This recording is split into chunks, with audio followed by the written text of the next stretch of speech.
ನಾಳೆ ಪಾರ್ಟಿ ಇಲ್ಲ, dinner party ಇಲ್ಲ. ನಾವು ಮುಂದಿನ ದಿನಗಳಲ್ಲಿ SC/ST ಸಮಾವೇಶ ಮಾಡಬೇಕು ಅಂತ ಉದ್ದೇಶ ಇಟ್ಕೊಂಡಿದ್ದೇವೆ. ಯಾಕೆ ಅಂದರೆ ನಾವು ಚುನಾವಣೆಗೆ ಮೊದಲು ಚಿತ್ರದುರ್ಗದಲ್ಲಿ SC/ST ಸಮಾವೇಶವನ್ನು ಆಯೋಜನೆ ಮಾಡಿದ್ದು. ಆಗಲೂ ನಾನೇ ನೇತೃತ್ವ, ನಾನು, ಡಾಕ್ಟರ್ ಮಹದೇವಪ್ಪನವರು, ಸತೀಶ್ ಜಾರಕಿಹೊಳಿ ಅವರು, ಎಲ್ಲರೂ, ಮುನಿಯಪ್ಪನವರು ಎಲ್ಲ, ಶಿವರಾಜ್ ತಂಗಡಗಿ ಅವರೆಲ್ಲ ಮಾಡಿದ್ದು. ಅದು ಒಂದು ರೀತಿಯಲ್ಲಿ ಚುನಾವಣೆ ಆದಮೇಲೆ ನಾವು ಈ ಥ್ಯಾಂಕ್ಸ್ ಗಿವಿಂಗ್ ಅಂತ ಮಾಡಲೇ ಇಲ್ಲ. ಅಧಿಕಾರ ಬಂತು, ಅಧಿಕಾರ ಆದಮೇಲೆ ಎಲ್ಲ ನೀವು ಕೂತ್ಬಿಟ್ರೆ ಅಧಿಕಾರದಲ್ಲಿ ಅಂತ ಭಾಳ ದಿನದಿಂದ ಒಂದು ಆ ರೀತಿ ಮಾತುಗಳು ಬರ್ತಾಯಿತ್ತು. ಅದಕ್ಕೆ ನಾವು ಅಂದ್ಕೊಂಡು ಆಯ್ತಪ್ಪ, ಈಗ ಮಧ್ಯದಲ್ಲಿ ನಮಗೆ ಗ್ಯಾಪೇ ಸಿಗ್ತಾ ಇರಲಿಲ್ಲ. ಇಲ್ಲ ಸದನ ನಡೆಯೋದು, ಅಧಿವೇಶನ ಬರ್ತಾಯಿತ್ತು, ಅಥವಾ ಇಲ್ಲ ಯಾವುದೋ ಚುನಾವಣೆ ಬರ್ತಾಯಿತ್ತು, ಹೀಗೆಲ್ಲ ಆಗ್ತಿತ್ತು. ಅದಕ್ಕೆ ನಾವು ನಾಳೆ ಎಲ್ಲ MLAಗಳನ್ನ, SC/ST ಸಮುದಾಯದ MLAಗಳು, XMLAಗಳು ಮತ್ತು ಅದಕ್ಕೆ ಸಂಬಂಧಪಟ್ಟಂಥ Pradesh Congress, it's going to be a party function.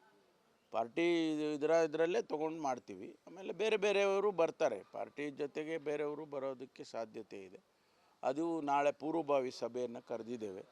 ಏನು ತೀರ್ಮಾನ ಮಾಡ್ತಾರೆ ಅವರು, ಎಲ್ಲಿ ಮಾಡಬೇಕಾ ಬೇಡವಾ, ಮತ್ತು ಮಾಡೋದಿದ್ದರೆ ಎಲ್ಲಿ ಮಾಡಬೇಕು, ಇದೆಲ್ಲ ಸ್ವಲ್ಪ ಚರ್ಚೆ ಮಾಡ್ತೀವಿ. ಅದು ಆ ಟೈಮ್ನಲ್ಲಿ 7 ಗಂಟೆಗೆ ಕರೆದಿದ್ದೀವಿ.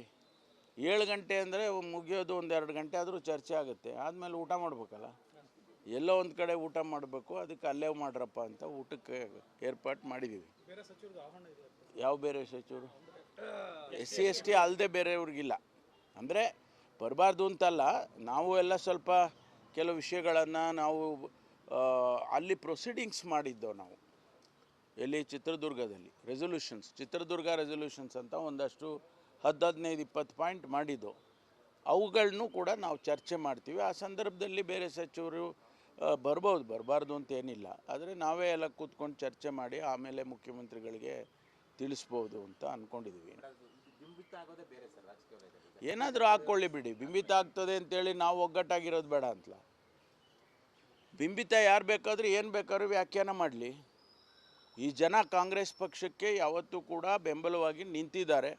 ಅವ್ರು ಹಾಗೆ ನಿಲ್ಲಬೇಕು. ಮುಂದೆ ಚುನಾವಣೆಗಳು ಬರ್ತಾಯಿದೆ, ZP TPS ಚುನಾವಣೆ ಬರ್ತಾಯಿದೆ, ಮತ್ತು ಕಾಂಗ್ರೆಸ್ಸಿಗೆ ಬೆಂಬಲವಾಗಿರಲೇಬೇಕಲ್ಲ ಅವರು. ಅದನ್ನು ನಾವು ಅವ್ರಿಗೆ ಕಷ್ಟ ಸುಖಗಳು ಕೇಳಬೇಕಲ್ಲ. ಅಧಿಕಾರದಲ್ಲಿದ್ದಾಗಲೂ ನಾವು ಕರೆದವ್ರನ್ನ ಮಾತಾಡಿಸ್ದೇ ಇದ್ದರೆ ಮತ್ತು ಯಾವಾಗ ಮಾತಾಡ್ಸೋದು? ಅದಕ್ಕೋಸ್ಕರ ಮಾಡ್ತೀವಿ. ಇಲ್ಲ, ಗೊತ್ತಿಲ್ಲ, ಅದು ನಾಳೆ ಚರ್ಚೆ ಆಗುತ್ತೆ, ತೀರ್ಮಾನ ಮಾಡೋದು. 2001ರಲ್ಲೇ ಇದು ಕಾಣಿಸ್ಕೊಂಡಿದೆ ಮತ್ತು ಇದರಿಂದ ಡೇಂಜರ್ ಇಲ್ಲ ಅಂತಕ್ಕಂಥ ಹೇಳಿಕೆಗಳನ್ನು ಕೊಟ್ಟಿದ್ದಾರೆ. ಆದರೂ ಕೂಡ ಆರೋಗ್ಯ ಇಲಾಖೆಯವರು ಒಂದು ಸೂಚನೆಗಳನ್ನು ಕೊಟ್ಟಿದ್ದಾರೆ. ಎಚ್ಚರಿಕೆಯಿಂದ ಇರಬೇಕು, ಮಾಸ್ಕ್ ಹಾಕ್ಕೊಳ್ಬೇಕು, ಇದೆಲ್ಲ ಸೂಚನೆ ಕೊಟ್ಟಿದ್ದಾರೆ. ಅದನ್ನು ಮಾಡಿದರೆ ಭಾಳ ಒಳ್ಳೆಯದು. ಎಲ್ಲರೂ ಕೂಡ ನಾವು ಡೇಂಜರೋ ನಾಟ್ ಡೇಂಜರು ಗೊತ್ತಾಗೋದು ಯಾವಾಗ ಅಂದರೆ ಎಫೆಕ್ಟ್ ಆಗಿ ಜನ ತೀರ್ಕೊಳ್ಳೋವಂಥ ಸಂದರ್ಭ ಬಂದಾಗ ಅದಕ್ಕೆ ಮೊದಲು ಪ್ರಿಕಾಷನ್ಸ್ ತೊಗೊಳ್ಳೋದು ಒಳ್ಳೆಯದು.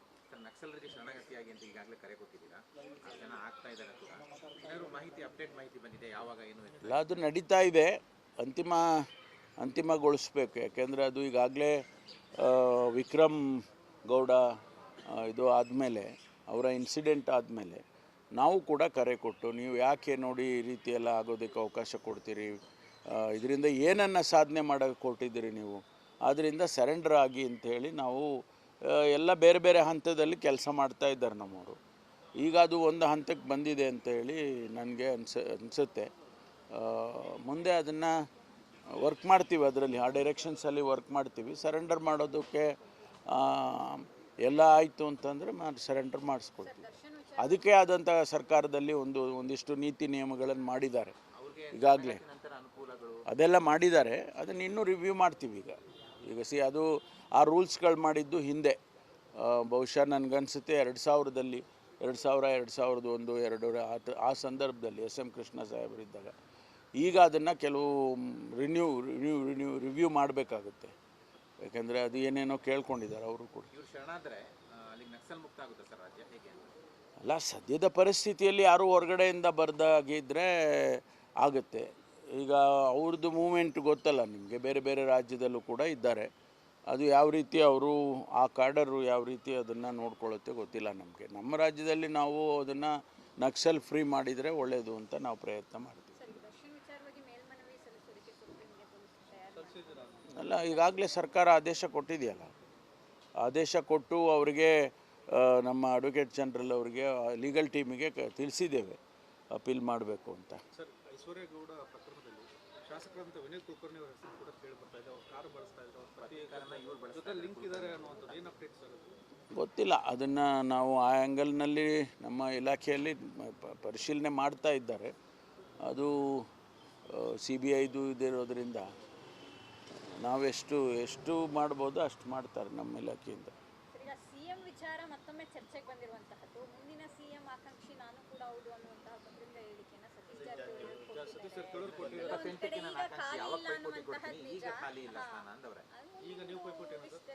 ಈಗ ಅವ್ರು ಹೇಳಿದ್ದಾರೆ ಅಂದಮೇಲೆ ಮುಗೀತಲ್ಲ, ಇನ್ನೇನು.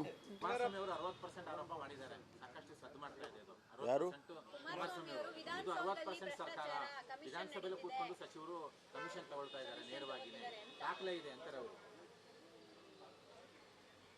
ಮಾನ್ಯ ಕುಮಾರಸ್ವಾಮಿ ಅವರು ಈ ರಾಜ್ಯದಲ್ಲಿ ಮುಖ್ಯಮಂತ್ರಿ ಆಗಿದ್ದಂಥವರು, ಕೇಂದ್ರದಲ್ಲಿ ಭಾಳ ಪ್ರಭಾವಿ ಖಾತೆಯನ್ನು ಹೊಂದಿರತಕ್ಕಂಥವರು. ಅವರು ಮಾತನಾಡಿದ್ದಾರೆ ಅಂದರೆ ನಾವೆಲ್ಲ ಅದನ್ನು ಸ್ವಲ್ಪ ಗಂಭೀರವಾಗಿ ತಗೊಳ್ತೇವೆ. 60% ಕಮಿಷನ್ ತಗೊಳ್ತಾ ಇದ್ದಾರೆ ಸರ್ಕಾರದಲ್ಲಿ ಅನ್ನೋ ಮಾತನ್ನೇನು ಅವ್ರು ಆಡಿದ್ದಾರೆ. ಅದು ಮುಖ್ಯಮಂತ್ರಿಗಳಾಗಲೇ ಈಗ ಅದನ್ನು ಡಿನೇ ಮಾಡಿದ್ದಾರೆ. ಮತ್ತು ನೀವು ಏನು ಹೇಳ್ತಾ ಇದ್ದೀರಾ ಅದಕ್ಕೆ ಪುರಾವೆಗಳಿದ್ದರೆ ಕೊಡಿ ಅಂತ ಹೇಳಿದ್ದಾರೆ. ನಾನು ಕೂಡ ಮಾನ್ಯ ಕುಮಾರಸ್ವಾಮಿ ಅವ್ರಿಗೆ ಕೇಳೋದೇನು ಅಂದರೆ, ನಿಮ್ಮ ಹತ್ರ ಡಾಕ್ಯುಮೆಂಟ್ಸ್ ಇದ್ದರೆ ಅದನ್ನು ಕೊಡಿ. ಯಾರು ತೊಗೊಂಡಿದ್ದಾರೆ, ಯಾರು 60% ಕಮಿಷನ್ ತಗೊಂಡಿದ್ದಾರೆ, ಅದನ್ನು ಎಕ್ಸಾಮಿನ್ ಮಾಡಿಸೋಣ, ತನಿಖೆ ಮಾಡಿಸೋಣ. ಮತ್ತು ಅವ್ರು ಯಾರು ತೊಗೊಂಡಿದ್ದಾರೆ ಒಂದು ವೇಳೆ ಪ್ರೂವ್ ಆದರೆ ಅವ್ರ ಮೇಲೆ ಕ್ರಮನೂ ತಗೊಳ್ಳೋಣ. ಸುಮ್ಮನೆ ಗಾಳಿನಲ್ಲಿ ಗುಂಡು ಹೊಡೆಯೋದು ಬೇಡ. ನಿಮ್ಮ ಹತ್ರ ಡೆಫಿನೆಟ್ಟು ಪ್ರೂಫ್ ಇದ್ದರೆ ಅದನ್ನು ಕೊಡಿಯಲ್ಲ. ಈಗ ಕೆಂಪಣ್ಣವರು ನಾವು ಯಾರೂ ಹೇಳಲಿಲ್ಲ. ಮೊದಲು ಕೆಂಪಣ್ಣವ್ರು ಹೇಳಿದ ಮೇಲೆ, ಪ್ರಧಾನಮಂತ್ರಿಗಳಿಗೆ ಅವ್ರ ಪತ್ರ ಬರೆದ ಮೇಲೆ, ಸ್ಪೆಸಿಫಿಕ್ ಕೇಸಸ್ಗಳು ಹೇಳಿದ ಮೇಲೆ ನಾವು ಅದನ್ನು ಸಾರ್ವಜನಿಕವಾಗಿ ಮಾತನಾಡೋದಕ್ಕೆ ಶುರು ಮಾಡಿದೆವು. ಆ ರೀತಿ ನಿಮ್ಮ ಹತ್ರ ಏನಾದರೂ ಇದ್ದರೆ ಅದನ್ನು ಸ್ಪೆಸಿಫಿಕ್ಕಾಗಿ ಹೇಳ್ಬೋದಲ್ಲ. ಅದನ್ನು ನಾವು ಖಂಡಿತವಾಗಿ ಸೀರಿಯಸ್ ಆಗಿ ತೊಗೊಳ್ತೀವಿ. ಒಂದು. ಎರಡನೇದು, ನಾನು ಕುಮಾರಸ್ವಾಮಿ ಅವರಿಗೆ ನಾನು ವೈಯಕ್ತಿಕವಾಗಿ, ಯಾಕಂದರೆ ನಾನು ಅವ್ರ ಜೊತೆಯಲ್ಲಿ ಕೆಲಸ ಮಾಡಿದ್ದೀನಿ. ಅವರು CM ಇದ್ದರು, ನಾನು ಡೆಪ್ಟಿ CM ಇದ್ದೆ ಕೋಲಿಷನ್ನಲ್ಲಿ. ನಾನು ಅವರಿಗೆ ಮನವಿ ಮಾಡೋದೇನಪ್ಪ ಅಂತೇಳಿದ್ರೆ, ರಾಜ್ಯಕ್ಕೆ ಯಾವುದಾದ್ರೂ ಒಂದು ದೊಡ್ಡ ಕೈಗಾರಿಕೆಯನ್ನು ತಗೊಂಡು ಬನ್ನಿ. ನೀವು ಕೈಗಾರಿಕಾ ಸಚಿವರು ಹೌದು, ಮತ್ತು ಏನಿದು ಮೈನಿಂಗ್ ಇದೇನದು ಸ್ಟೀಲ್ ಮಂತ್ರಿ ಕೂಡ ಹೌದು. ಹಾಗಾಗಿ ನೀವು ಇಲ್ಲ ಸ್ಟೀಲ್ ಫ್ಯಾಕ್ಟ್ರಿ ತರ್ತೀರಾ, ಇಲ್ಲ ನೀವು ದೊಡ್ಡ ಯಾವುದಾದ್ರೂ ಒಂದು ದೊಡ್ಡ ಫ್ಯಾಕ್ಟ್ರಿಯನ್ನು ತರ್ತೀರಾ. ನಿಮ್ಮ ಪ್ರಭಾವವನ್ನು ಅಲ್ಲಿ ಬಳಸಿ ಕೇಂದ್ರದಲ್ಲಿ ಪ್ರಧಾನಮಂತ್ರಿಗಳಿಗಾಗ್ಬೋದು ಅಥವಾ ಬೇರೆ ಯಾರಿಗಾದರೂ ಆಗ್ಬೋದು, ನೀವು ತಗೊಂಡು ಬಂದರೆ ನಿಮ್ಮ ಹೆಸರು ಶಾಶ್ವತವಾಗಿ ಕರ್ನಾಟಕದಲ್ಲಿ ಉಳಿಯುತ್ತೆ. ಜೊತೆಗೆ ನಮ್ಮ ಏನು ಪೂರ್ವಜರು ಮಾಡಿದ್ದು, ವಿಶ್ವೇಶ್ವರಯ್ಯನವರು ಸ್ಥಾಪನೆ ಮಹಾರಾಜರಿಂದ ಪ್ರಭಾವಗೊಂಡು ಅವರು ಮಾಡಿದ್ದಂಥ ಭದ್ರಾವತಿ ಸ್ಟೀಲ್ಸ್ ಏನಿದೆ ಸೊರಗ್ತಾ ಇದೆ. ಇವತ್ತು ಅಲ್ಲಿ ಜನರಿಗೆ ಭಾಳ ಜನನ ಅವರು ತೆಗೆದುಹಾಕಿದರು. ಆ ಫ್ಯಾಕ್ಟ್ರಿ ಮುಚ್ಚುವಂಥ ಸ್ಥಿತಿಯಲ್ಲಿದೆ, ಅದು ಪರ್ಮನೆಂಟಾಗಿ. ಅಂಥದ್ದನ್ನು ನೀವು ಏನಾದರೂ ಮಾಡಿ ಅದನ್ನು ರೆಜುವಿನೇಟ್ ಮಾಡಿ, ಸಾವಿರಾರು ಜನರಿಗೆ ಕೆಲಸ ಕೊಡೋಂಗೆ ಮಾಡಿ, ಮತ್ತು ಬೇರೆ ಬೇರೆ ಹೊಸ ವಿಚಾರಗಳಿದ್ದಾವೆ. ಏನು ಹಿಂದಿನ ಏನೋ ಸ್ಟೀಲ್ ಮ್ಯಾನುಫ್ಯಾಕ್ಚರಿಂಗ್ ಆಗಬೇಕು ಅಂತಿತ್ತಲ್ಲ, ಅದೇ ಇರಬೇಕು ಅಂತೇನಿಲ್ಲ. ಬೇಕಾದಲ್ಲಿ ಈಗ ನಮ್ಮಲ್ಲಿ ಮಿಟ್ಟಲ್ ಅಂತ ಇದ್ದಾರೆ, ಲಕ್ಷ್ಮಿ ಮಿಟ್ಟಲ್ ಅಂತ ಇದ್ದಾರೆ. ಅವರೆಲ್ಲ ದೊಡ್ಡ ಇಂಟರ್ನ್ಯಾಷನಲ್ ಲೆವೆಲ್ಲಿಗೆ ಹೋಗ್ಬಿಟ್ರು. ರಷ್ಯಾದಲ್ಲೆಲ್ಲ ಸ್ಟೀಲ್ ಫ್ಯಾಕ್ಟ್ರಿಗಳನ್ನು ಕೊಂಡ್ಕೊಂಡು ನಡೆಸ್ತಾ ಇದ್ದಾರೆ. ಆ ರೀತಿ ನೀವು ಅವ್ರನ್ನೆಲ್ಲ ಕರ್ಕೊಂಡು ಬಂದು ಕರ್ನಾಟಕದಲ್ಲಿ ನೀವು ಒಂದು ಎಸ್ಟಾಬ್ಲಿಷ್ಮೆಂಟ್ ಮಾಡಿದರೆ ಒಳ್ಳೆಯದು. ಅದನ್ನು ನಾನು ವೈಯಕ್ತಿಕವಾಗಿ ಅವರಿಗೆ ಅದ್ರ ಬಗ್ಗೆ ಹೆಚ್ಚು ಗಮನ ಹರಿಸಿದ್ರೆ ಭಾಳ ಒಳ್ಳೆಯದು. ಸುಮ್ಮನೆ ರಾಜಕೀಯ ಆರೋಪ ಮಾಡ್ತಾ ಇದ್ದಾರೆ, ಪುರಾವೆ ಇಲ್ಲ ಅಂತಿದ್ದಾರೆ ಸರ್. ನನಗೆ ಹಂಗೆ ಅನಿಸುತ್ತೆ, ರಾಜಕೀಯ ಆರೋಪನೇ, ಮತ್ತು ಬೇರೆ ಏನೂ ಇಲ್ಲ. ಇದ್ದರೆ ಹೇಳ್ಬೋದಲ್ಲ, ಇದ್ದರೆ ಹೇಳಿ. ಅವ್ರು ಯಾವಾಗಲೂ ಹೇಳ್ತಾ ಇರ್ತಾರೆ, ನನ್ನ ಹತ್ರ ದಾಖಲೆ ಇದೆ, ನನ್ನ ಹತ್ರ ದಾಖಲೆ ಇದೆ ಅಂದರೆ ಅದನ್ನು ಹೇಳಿದರೆ ಒಳ್ಳೆಯದು. ಇಟ್ ವಿಲ್ ಹೆಲ್ಪ್ ಅಸ್, ನಮಗೂ ಸಹಾಯ ಮಾಡ್ದಂಗೆ ಆಗ್ತದೆ. ಸರ್, ನೀವು ಡಿನ್ನರ್ ಪಾರ್ಟಿ ಮುಗಿಸಿ ಹೋದ್ಮೇಲೆ ಸಾಕಷ್ಟು ಆಯಾಮಗಳನ್ನು ರಾಜ್ಯದಲ್ಲಿ ಪಡೆದುಕೊಳ್ತಾ ಇದೆ ಸರ್. ಮುಂದೆ ಅಧಿಕಾರ ಹಂಚಿಕೆ ವಿಚಾರವಾಗಿ ಕೂಡ ಒಂದಷ್ಟು ತಿರುವುಗಳನ್ನು ಪಡೆದುಕೊಳ್ತಾ ಇದೆ ಸರ್. ನೋಡಿ, ನಾವು ಅವತ್ತು ಡಿನ್ನರ್ ಪಾರ್ಟಿ ಅಂತಂದರೆ ಹೊಸ ವರ್ಷದಲ್ಲಿ ನಾವು ಒಂದಿಷ್ಟು ವಿಚಾರಗಳನ್ನು ನಮ್ಮ ಆಂತರಿಕವಾಗಿ ಮಾತಾಡುವಂಥದ್ದಿತ್ತು ಅಂದ್ಕೊಂಡು ಕರೆದ್ರು. ಮುಖ್ಯಮಂತ್ರಿಗಳಿಗೂ ಕೂಡ ಅವರು ಆಹ್ವಾನ ಮಾಡಿದರು. ಮುಖ್ಯಮಂತ್ರಿಗಳು ಕ್ಯಾಬಿನೆಟಲ್ಲಿ ಆಯ್ತಪ್ಪ ಊಟ ಹಾಕೋದಾದ್ರೆ ನಾನು ಬರ್ತೀನಿ ನಡೆಯ ಅಂದರು. ಸೊ ಬಂದರು, ಊಟ ಮಾಡಿದ್ವಿ. ಯಾವುದೇ ರಾಜಕೀಯಗಳನ್ನು ನಾವು ಅಂದರೆ ಮುಂದೆ ಹಾಗೆ ಹೀಗೆ ಇದೆಲ್ಲ ಏನು ಚರ್ಚೆ ಮಾಡಲಿಲ್ಲ. ಅದನ್ನು ಬೇರೆ ಬೇರೆ